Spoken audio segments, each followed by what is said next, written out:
What's up everyone? I wanted to make a quick video sharing my experience so far selling on Pond5 after about a year and a half. For anyone who is like I was a year and a half ago and wants to know what it's like, how much you can expect to make, things like that. So I'll just get straight to the point and share that I've made about $232 so far on Pond5 after about a year and a half, that's US dollars. And pretty much all of that came in 2021, $221 with about $10 coming from 2020. Now, in terms of the pace of my uploads and things like that, I really didn't start uploading seriously until this year.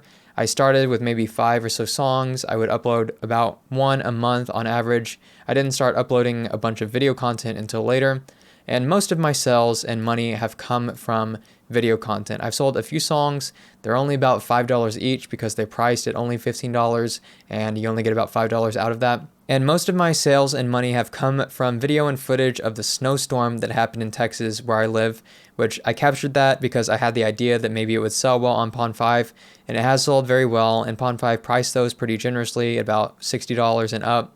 But of course that means that my other stuff hasn't been that lucrative. I have over 58 tracks here, and I'm not saying that they're the best tracks ever, but I think most of them are pretty good. I can see a lot of use cases for a lot of them, and I just haven't made that much off of them. I've tried to give them the best metadata I possibly can. I've promoted them on my music YouTube and things like that, but it is hard to get the music to sell in my experience. Of course, like I said, I didn't start uploading that much stuff and that seriously until this year. I'm going to try to give it my all and upload as much as I can throughout the rest of the year of things that I think people will actually download, and we'll see how my earnings compare this time next year compared to right now. But that's about all I wanted to share, is that number there of how much I've made so far. A look at my portfolio, you can go check it out. The link is in the description. I would certainly appreciate any support via purchases on my Pond5 channel, but if you're not interested in doing that, you can also support me on Patreon for only $3, and I will share these music tracks once a month. I'll give you any of these for free that you ask for once a month, things like that. So please be sure to check that out if you're interested in supporting my channel. I hope this video was helpful to anyone out there curious about Pond5, and thanks for watching.